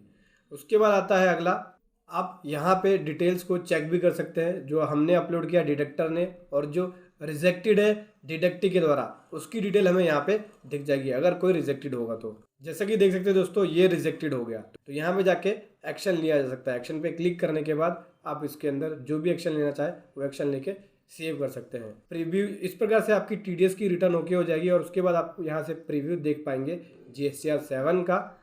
GSTR 7 का फॉर्म इस तरह से दिख जाएगा आपको। उसके बाद प्रोसीड टू फाइल पे क्लिक करेंगे। प्रोसीड टू फाइल पे क्लिक करने के बाद यहाँ पे आपका रेडी हो जाएगा, फाइलिंग के लिए रेडी हो जाएगा। यहाँ से अगर आपका कोई भी टैक्स पेबल बनता है, लेट फीस, इंटरेस्ट, तो वो आप यहाँ पे पे कर सकते हैं टेबल नंबर 5 और 6 के अंदर। तो इस पर जैसे क्लिक करेंगे तो ये टेबल आ जाएगी, जो भी आपकी यहाँ पे टैक्स लायबिलिटी बनी है यहाँ पे दिख जाएगा आपको कि इंटरेस्ट अमाउंट कितना हो गया या फ़ी कोई है वो कितना हो गया, लीड फ़ी, वो यहाँ से आप देख सकते हैं। ठीक है, और यहाँ पे क्लिक करके आप इसको यहाँ पे फाइल कर सकते हैं GSTR 7 को। ठीक है दोस्तों, यहाँ आपकी लायबिलिटी हो गई और ये आपका बैलेंस हो गया अवेलेबल कैश लेजर के अंदर। तो उससे आप यहाँ से इसको सेट ऑफ कर सकते हैं। यहाँ पे क्लिक कर लेंगे और क्लिक करने के बाद फाइल GSTR 7 पर जाके फाइल कर सकते हैं। अगर आपके पास बैलेंस नहीं है तो आप क्रिएट चलान पे भी क्लिक करके चलान को क्रिएट करके अमाउंट कैश लेजर में ले सकते हैं। और उसके बाद आप यहाँ पे चलान को पे करके यहाँ से प्रीव्यू देख लेंगे GSTR 7 का, और उसके बाद यहाँ पे आप फाइल कर सकते हैं GSTR 7 को। ठीक है, ऑथराइज सिग्नेचर को सेलेक्ट किया, फाइल GSTR 7 पे क्लिक करेंगे तो जो अमाउंट आपका सेटअप होना होगा वो अमाउंट यहाँ से ऑटोमेटिक पिक करके इसको सेटअप करके GSTR 7 आपकी फाइल हो जाएगी। ठीक है, फिर EVC या DSC का यूज़ करके इजीली आप इसको फाइल कर सकते हैं। इस प्रकार से आपकी GSTR 7 सक्सेसफुली फाइल हो जाएगी। सब्सक्राइब कीजिए RTS प्रोफेशनल स्टडी को और बेल आइकन को दबाएं लेटेस्ट GST और इनकम टैक्स की वीडियो सबसे पहले पाने के लिए। वेलकम गाइस, आज मैं बात करने वाला हूँ किस तरह से CMP 08 को फाइल करेंगे टैली का यूज करके, क्योंकि टैली के अंदर अपडेट आ गया है फॉर्म GST CMP 08 का, जो कि कॉम्पोजिशन टैक्सेबल पर्सन के लिए होता है। तो आज मैं आपको बताऊंगा किस तरह से आप इजीली और एरर फ्री फाइलिंग कर सकते हैं टैली का यूज करके। तो बने रहे मेरे साथ इसको समझने के लिए वीडियो के एंड तक। तो दोस्तों दिखाता हूं मैं आपको। सबसे पहले हम डिस्प्ले में जाएंगे, स्टैट्यूटरी में जाएंगे, GST में जाएंगे। तो यहाँ से देखते हैं आपको ऑप्शन मिल जाता है ई रिटर्न का। यहाँ पे जैसे ही क्लिक करेंगे तो आपको CMP 08 मिल जाएगा। GSTR 4 पुराने वाले वर्जन के अंदर आ चुका था, CMP 08 नए वाले वर्जन में आया क्योंकि इसी साल से लागू हुआ है। तो यहाँ पे टैली ने इसका अपडेट दे दिया है। जैसे हम इसे ओपन करेंगे तो इस तरह से आपको फॉर्म दिख जाएगा। अभी एक भी एंट्री नहीं है इसलिए 0 आ रहा है। ये मैं आपको एंट्री करके दिखाता हूँ। एक सेल की एंट्री करते हैं और एक परचेज की एंट्री करेंगे। सबसे पहले सेल्स की एंट्री में आ जाएंगे। यहाँ से मैं ले लेता हूँ कैश में सेल कर रहा हूँ। ठीक है दोस्तों, पैकिंग बॉक्स ले लेते हैं और यहाँ से ले लेता हूँ 100 पीस और ये 100 का ही है 10,000 हो गया। सेल्स ले ली, ये हो गया सेल। ठीक है, एक परचेज की एंट्री कर लेते हैं। F9 प्रेस करेंगे और यहाँ से इनवॉइस नंबर 1 अगस्त का ये है सुमित ले लिया मैंने।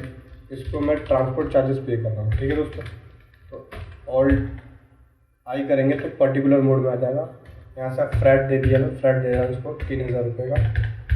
GST जो है RCM के हिसाब से बन जाएगा। तो मैं आपको दिखाता हूँ GST और यहाँ से आ जाएंगे रिटर्न में। रिटर्न में आने के बाद CMP 08। तो यहाँ से देख सकते हैं जो सेल है 1% वाली मेरी यहाँ पे इतनी बन गई, 50 रुपये CGST और 50 रुपये SGST। और यहाँ पे रिवर्स चार्जेस बन गया 3,000 रुपये के ऊपर 5% के हिसाब से 75 रुपये और 75 रुपये। तो इसने CMP 08 के अंदर ये पूरी कंपटीशन आपकी निकल के आ गई। अब क्या करेंगे, इस रिटर्न को हम प्रिंट देंगे, कंट्रोल P करके प्रिंट देंगे और रिटर्न जो है आपकी प्रिंट हो जाएगी। देख सकते हैं फॉर्म GST CMP 08, ये आ गया फाइनेंशियल ईयर और ये आ गया क्वार्टर। यहाँ से देख सकते हैं summary of self assess liability, जो आपकी सेल्फ असेस लायबिलिटी है ये net of advance, credit note, debit note और कोई भी अदर एडजस्टमेंट हो उसको माइनस करने के बाद नेट जो वैल्यू है वो आपकी यहाँ पे आएगी। 2 ही टेबल भरनी होती है, ज़्यादा लंबी चौड़ी डिटेल देनी नहीं होती है इसके अंदर। बहुत ही इजी फॉर्म है और बहुत ही जल्दी आप इसको भर सकते हैं। तो ये पहले टेबल के अंदर बोलता है आउटवर्ड सप्लाई। आउटवर्ड सप्लाई को दिखाना होता है जिसके ऊपर आपका टैक्स पेबल बना है प्लस एग्जाम्प्ट सप्लाई, दोनों को दिखाना होता है। जैसे ये होगी टैक्सेबल वैल्यू और उसके ऊपर मेरा टैक्स बन गया। और इनवर्ट सप्लाई जो RCM वाली होती है वो दिखाना होता है। 2 ही टेबल केवल भरना होता है। तो इजीली आप इसको भर सकते हैं, ज़्यादा टाइम इसमें लगता नहीं। सबसे पहले दोस्तों आप पोर्टल पे आएंगे और यहाँ से रिटर्न डैशबोर्ड पे जाएंगे। रिटर्न डैशबोर्ड पे जाने के बाद आपको यहाँ से फाइनेंशियल ईयर सेलेक्ट करना है। ठीक है, और रिटर्न पीरियड सेलेक्ट करना है। देन आपको यहाँ से फॉर्म CMP 08 मिल जाएगा, इसको आप सेलेक्ट कर लेंगे। प्रिपेयर ऑनलाइन पे जाएंगे। ऑफलाइन का मोड है ही नहीं क्योंकि ज़्यादा डिटेल भरनी नहीं होती।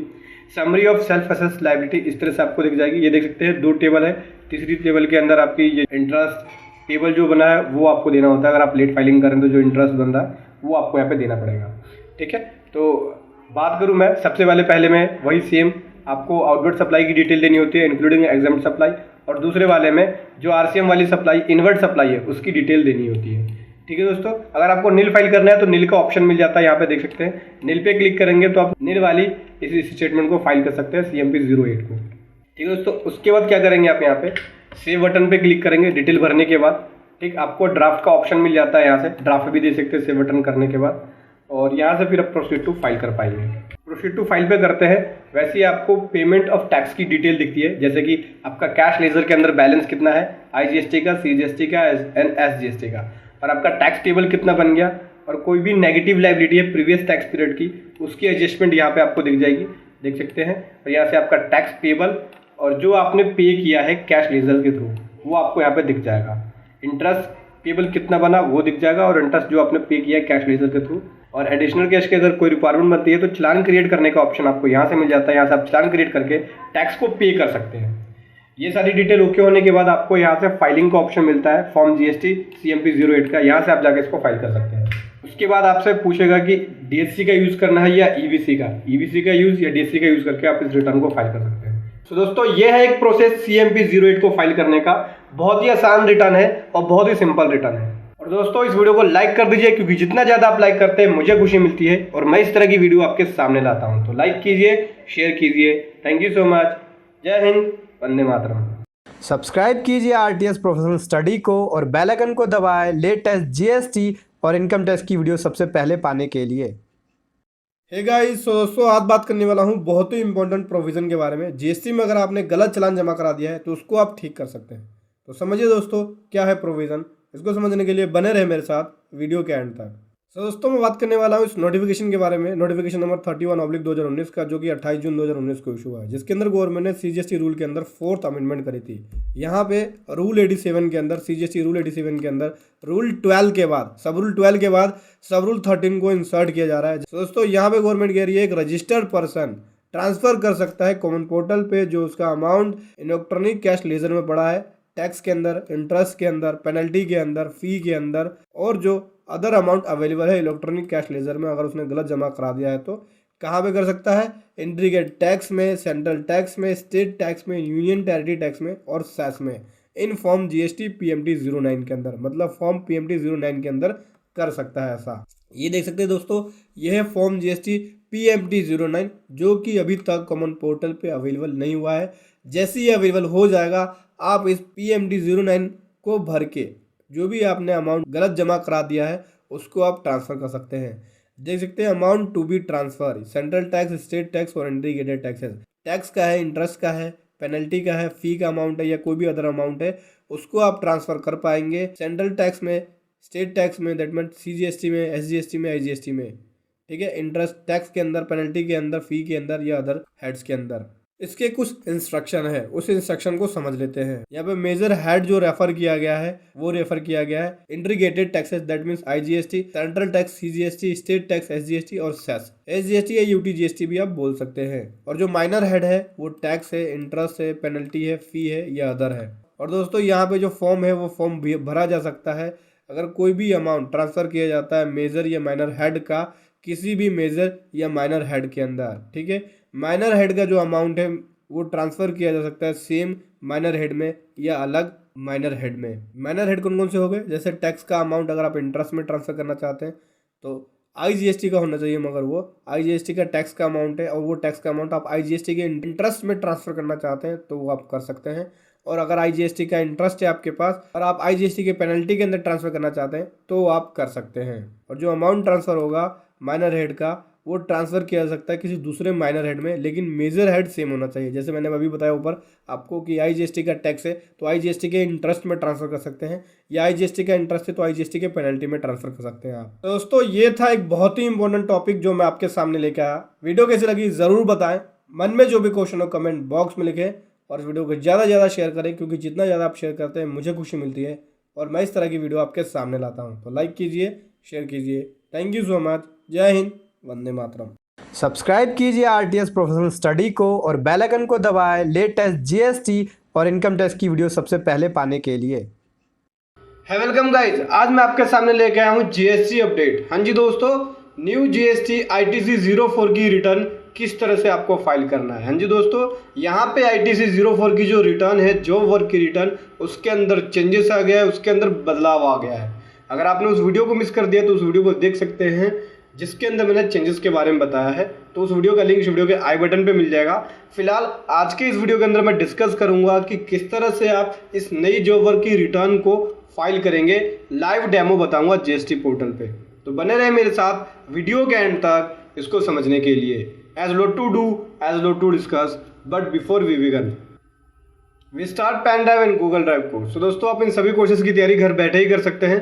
तो इस नंबर पर कॉल कीजिए या फिर इस वेबसाइट पर जाके विजिट कीजिए। वेबसाइट का लिंक इस वीडियो के डिस्क्रिप्शन में है। और दोस्तों जो भाई बंधु मेरे चैनल पे फर्स्ट टाइम है, इस वीडियो को पहली बार देख रहे हैं, जिन्होंने अभी तक सब्सक्राइब नहीं किया तो सब्सक्राइब कर लीजिए दोस्तों, क्योंकि जैसे ही आप सब्सक्राइब कर लेते हैं आपके पास जीएसटी से रिलेटेड सारी अपडेट्स मिलती रहती है। तो सब्सक्राइब करना ना भूलें और साथ में और लोगों को भी जोड़िए दोस्तों। तो दोस्तों मैं बात करने वाला हूँ ITC 04 के बारे में, किस तरह से आपको रिटर्न फाइल करनी होगी। तो सबसे पहले आपको डाउनलोड करना होगा यहाँ से ऑफलाइन टूल ITC 04 का। इसका नया वर्जन भी आ गया है, वर्जन 2.3, वो मैं आपको दिखा देता हूँ। यहाँ से कर लेंगे डाउनलोड और इसे कर लेंगे एक्सट्रैक्ट और फिर कर लेंगे हम इस ऑफलाइन ITC 04 के टूल को ओपन। तो ये मैंने कर लिया है ITC 04 का ऑफलाइन टूल ओपन। यहाँ से आपको लिखना होता है GST नंबर, जैसे कि मैं यहाँ पे ले लेता हूँ। ठीक है दोस्तों, फिर आपको यहाँ पे सेलेक्ट करना होता है कि आप SEZ डेवलपर है या यूनिट है आपकी SEZ की, तो आपको यस या नो। तो हमारी यहाँ पे SEZ डेवलपर नहीं है, ना ही हमारी SEZ के अंदर यूनिट है, तो यहाँ से नो कर लिया। उसके बाद रिटर्न पीरियड ले लेंगे 19-20। आज मैं आपको बताने वाला हूँ 19-20 के फर्स्ट क्वार्टर को कैसे हम फाइल करेंगे, जो नया चेंजेस आ गया है उसके अंदर। फिर रिटर्न पीरियड ले लिया यहाँ से हमने। उसके बाद यहाँ से मैं लूँगा अप्रैल टू जून फर्स्ट क्वार्टर है। देन यहाँ से हम आ जाते हैं टेबल नंबर 4 पे। टेबल नंबर 4 की बात करूँ तो सबसे पहले आपको यहाँ पे लिखना होता है GST नंबर, ठीक है। उसके बाद स्टेट, कौन सी स्टेट के अंदर है, यहाँ से आप ड्रॉप डाउन से सेलेक्ट कर सकते हैं। फिर जो वर्क टाइप नॉन SEZ है या SEZ है, तो मोस्टली यहाँ पे जो है मेरी सारी नॉन SEZ ही है, तो नॉन SEZ ले लिया। यहाँ से चलान number, date, type of goods, capital goods है या इनपुट है तो इनपुट से ज़्यादातर मेरी, डिस्क्रिप्शंस और यूनिक क्वांटिटी कोड। और उसके बाद यहाँ से लिखना होता है आपको क्वांटिटी, फिर टैक्सेबल वैल्यू, फिर यहाँ से आपको परसेंटेज सेलेक्ट करना होता है कि कितने परसेंट वाला है। देन वैलिडेट पे क्लिक कर लेंगे। तो मैं इस शीट को कर लेता हूँ फिल। सो दोस्तों ये कर लिया मैंने टेबल 4 को फिल कम्प्लीटली। देख सकते हैं यहाँ से है टेबल 4 बेसिकली जो बात करता है डिटेल ऑफ इनपुट या capital goods Saint for job work. जो आपने जॉब वर्क के लिए माल भेजा है उसकी डिटेल आपको यहाँ देनी होती है। कौन कौन सा आपने माल भेजा है, कैपिटल गुड्स है या इनपुट है, ठीक है। जॉब वर्क के मीन्स पैकिंग के लिए, असेंबलिंग के लिए। तो यहाँ से मैंने सारी डिटेल ले ली है। GST नंबर ले लिया, देन यहाँ से ले लिया मैंने स्टेट, फिर job work type non SEZ है, चलान number, date, type of goods, inputs और ये डिस्क्रिप्शन। यहाँ से आपको लेना होता है यूनिक क्वांटिटी कोड, मतलब पीसीस के अंदर है, किलोग्राम में है, क्या है, फिर क्वांटिटी, फिर टैक्सेबल वैल्यू। देन यहाँ से टैक्स सेलेक्ट करेंगे, फिर वैलिडेट पे क्लिक करते हैं। तो देख सकते हैं लगभग मेरी सारी शीट जो है वो वैलिडेट है और इसके अंदर देख सकते हैं दिस रो इज़ वैलिडेटेड, कोई भी प्रॉब्लम नहीं है। तो इस तरह से आपको टेबल 4 को प्रिपेयर करना होगा। अब मैं बात कर लेता हूँ अगले टेबल के अंदर। अगले टेबल की बात करूँ टेबल 5A के अंदर देना होता है आपको detail of inputs capital goods receive back from job worker to whom such goods were sent for job work and losses and wastage. तो आपको यहाँ पे देना होता है कि जो भी आपने कैपिटल गुड्स या गुड्स भेजी थी जॉब वर्किंग के लिए, उसके बाद जितना माल आपने रिसीव कर लिया है उसकी डिटेल देनी होती है, ठीक है दोस्तों। जिसके अंदर कितना आपका लॉसेस हो गया, कितना आपका वेस्टेज है, वो सारी डिटेल आप देंगे, ठीक है। जैसे कि मैं बात करूँ जॉब वर्कर का, यहाँ से आपको GST नंबर देना होता है। देन स्टेट सेलेक्ट कर लेंगे यहाँ से ड्रॉप डाउन मेन्यू से।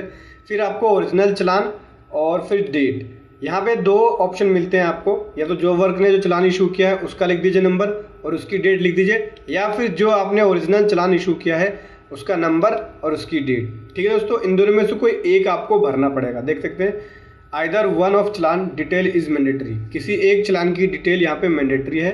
फिर उसके बाद जॉब वर्क में मतलब नेचर ऑफ जॉब वर्क पूछता है कि क्या आपने इसके अंदर किया है, क्या आपने काम किया है इसके अंदर, मतलब पैकिंग किया है, असेंबल किया है, क्या क्या है, उसकी डिटेल आपको यहाँ देनी होती है। फिर डिस्क्रिप्शन ऑफ गुड्स, फिर क्वांटिटी, फिर आपको यहाँ से देना होता है यूनिक क्वांटिटी कोड, मतलब पीसीस में है, किलोग्राम में है, ये सारी डिटेल। फिर यहाँ से आप देते हैं क्वांटिटी। देन उसके बाद आपको क्वांटिटी देने के बाद लॉसेस एंड वेस्टेज की डिटेल लिखनी होती है कि कितना लॉसेस के अंदर है और कितना वेस्टेज में चला गया, ठीक है। तो मैं इस शीट को कर लेता हूँ फिल। सो दोस्तों देख सकते हैं ये कर ली मैंने शीट को फिल, सारी डिटेल। यहाँ से मैंने ले लिया जॉब वर्कर का GST नंबर, स्टेट्स, ओरिजिनल चलान, ओरिजिनल डेट, और यहाँ से नेचर ऑफ जो वर्क जो डन हुआ है वो लिख लिया मैंने, डिस्क्रिप्शन ऑफ गुड्स, फिर यूनिक क्वांटिटी कोड, फिर क्वांटिटी ले ली और उसके बाद इस शीट को कर लिया वैलिडेट। यहाँ से हो गया ये वैलिडेट। उसके बाद मैं बात करूँ अगले शीट के बारे में, तो अगला शीट आता है टेबल 5B, जो ये बोलता है डिटेल ऑफ इनपुट या capital goods receive back from job worker other than the job worker to whom such goods were originally sent for job work and losses and wastage. यहाँ पे होता क्या है दोस्तों, यहाँ पे आपको उसकी डिटेल देनी है। मान लीजिए आपने किसी जॉब वर्कर के पास माल भेजा जॉब वर्किंग के लिए, उसने किसी दूसरे जॉब वर्कर के पास भेज दिया, तो उसकी डिटेल देनी होती है कि उसने किस जॉब वर्कर के पास भेजा है। क्या क्या डिटेल देनी होती है, सबसे पहले जॉब वर्कर का GST नंबर, फिर उस स्टेट सेलेक्ट करना होता है यहाँ से, फिर आपको ओरिजिनल जो प्रिंसिपल ने चलान इशू किया है वो और उसकी डेट, या फिर जो जॉब वर्कर ने चलान इशू किया है वो या उसकी date, nature of job work, description of goods, वही सेम चीज़ें हैं जो आपने 5A के अंदर दिया है वही आपको 5B में देना है, क्वांटिटी कोड और फिर क्वांटिटी, फिर यहाँ से आपको लॉसेस एंड वेस्टेज की डिटेल देनी होती है। ठीक है दोस्तों, ये तो थी बात टेबल 5B के बारे में। अब मैं बात कर लेता हूँ 5C। 5C बोलता है डिटेल ऑफ इनपुट या capital goods send to job worker and subsequently supply from premises of job worker and losses and wastage. अब होता क्या है दोस्तों, यहाँ पे आपको डिटेल देनी होती है।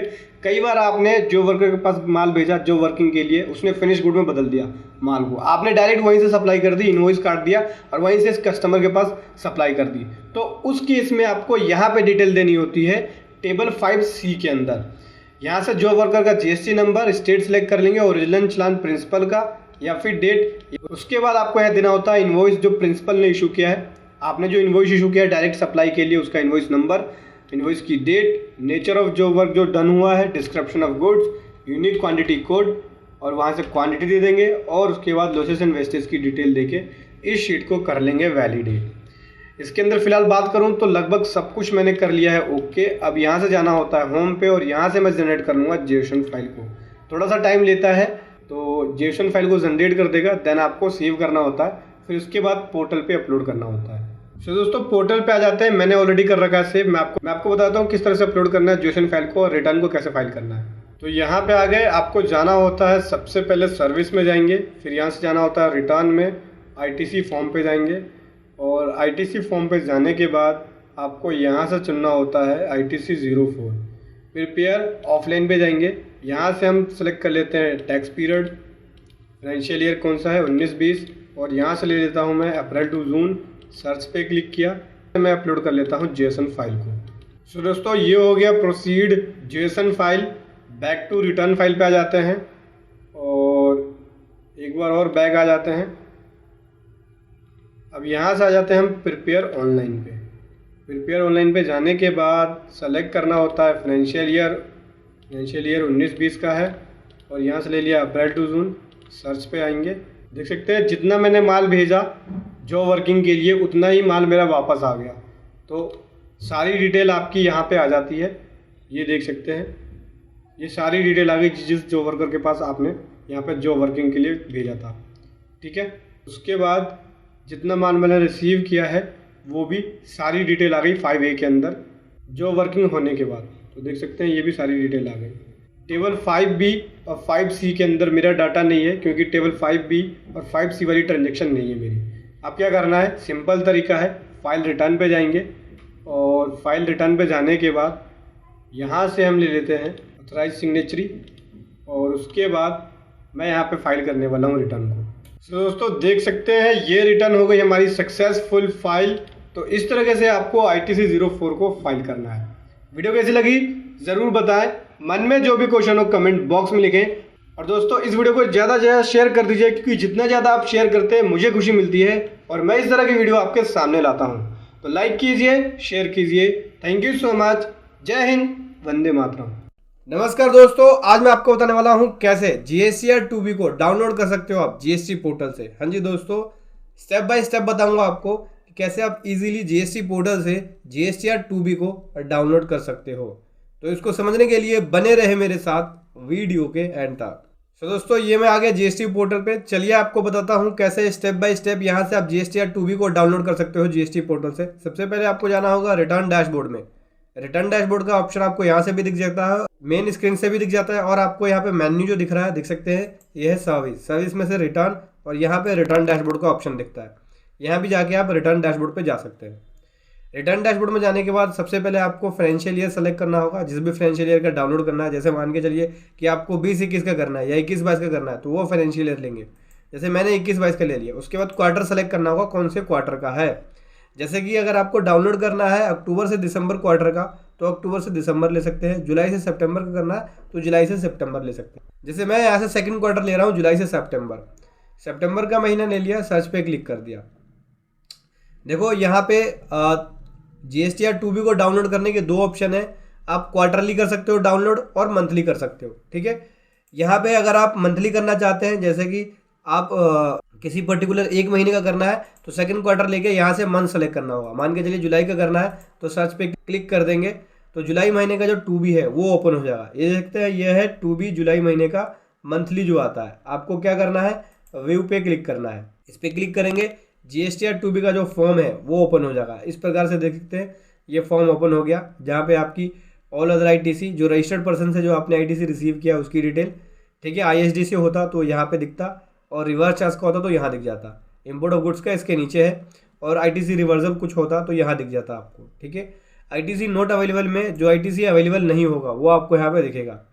जैसे जो ब्लॉक ITC हो गए या जिसका आपको ITC नहीं मिलेगा वो नॉट अवेलेबल में होगा, ठीक है। ITC अवेलेबल में आ गए। अब यहाँ से आप डाउनलोड करने के 2 ऑप्शन है। PDF में करना चाहो तो PDF पे क्लिक करके यहाँ से PDF में GSTR 2B की समरी आपकी डाउनलोड हो जाएगी। इस पर क्लिक करेंगे तो ये देख सकते हैं, ये है PDF GSTR 2B का, ठीक है दोस्तों। और अगर आपको करना है एक्सेल में डाउनलोड, तो इस पर क्लिक करेंगे, यहाँ से आपका जो GSTR 2B है वो एक्सेल में डाउनलोड हो जाएगा। हालांकि आपको B2B इनवॉइस के अंदर जाके इस पर क्लिक करेंगे, B2B इनवॉइस पे जाके आपको पार्टी की डिटेल दिख जाती है।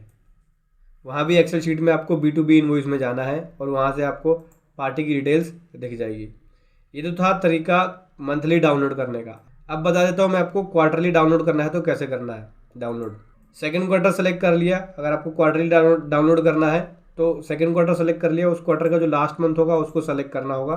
सर्च पे क्लिक करेंगे, यहाँ पे आपको GSTR 2B क्वार्टरली, ये देख सकते हैं, ये है GSTR 2B क्वार्टरली, ये दिख जाएगा। यहाँ पे व्यू वाले बटन पे क्लिक करेंगे, क्वार्टरली व्यू दिखेगा आपको कि टोटल इनवॉइस क्रेडिट आपने कितना कितना लिया है रजिस्टर्ड पर्सन से। ये देखते हैं B2B इनवॉइसेस है, ये आगे, ठीक है। कोई डेबिट नोट अमेंडमेंट होता तो वो भी आपको यहाँ पे दिख जाता, और कोई अदर रिवर्सल होता, जैसे क्रेडिट नोट का कोई रिवर्सल है तो वो दिख जाएगा। जैसे ये देख सकते हैं, ये क्रेडिट नोट का रिवर्सल 90 रुपीज़, तो ये देख सकते हैं, ये B2B इनवॉइसेस में क्रेडिट नोट्स है, ये देख सकते हैं, तो क्रेडिट नोट का रिवर्सल है ये। सिंपल इसमें भी वही सेम करना है दोस्तों। अगर क्वार्टरली आपको यहाँ पर डाउनलोड करना है तो आपको क्या करना है, तो क्वार्टरली आपको अगर PDF में डाउनलोड करना है तो PDF वाले बटन पे क्लिक करेंगे। ये PDF जिसका फॉर्म है PDF में फॉर्मेट जो है इसका, ये डाउनलोड हो जाएगा इस प्रकार से, ठीक है। और अगर आपको इसको एक्सेल में डाउनलोड करना है तो इस पर क्लिक करेंगे, एक्सेल फॉर्मेट में इसका क्वार्टरली जो व्यू है वो ओपन हो जाएगा, ठीक है। तो वहाँ से जाके आपको चेक करना है किसी पार्टी का इनवॉइस, तो B2B में जाइए और आपको पार्टी का इनवॉइस दिख जाएगा। अगर आपको इस क्वार्टरली 2B को मंथली व्यू में देखना है तो यहाँ पे ऑप्शन दिखता है, ये देख सकते हैं। अगर जुलाई में देखना है तो जुलाई का देख सकते हैं केवल, अगर आपको अगस्त का देखना है तो अगस्त का देख सकते हैं, और अगर आपको सितंबर का देखना है तो सितंबर देख सकते हैं। तो मंथली व्यू भी अवेलेबल है क्वार्टरली GSTR 2B के अंदर। ईजिली आप यहाँ पे GSTR 2B को डाउनलोड कर सकते हो GST पोर्टल से। तो समझ गए दोस्तों, ऐसे आपको GSTR 2B डाउनलोड करना है GST पोर्टल से। वीडियो कैसी लगी ज़रूर बताएं। Thank you so much. जय हिंद, वंदे मातरम।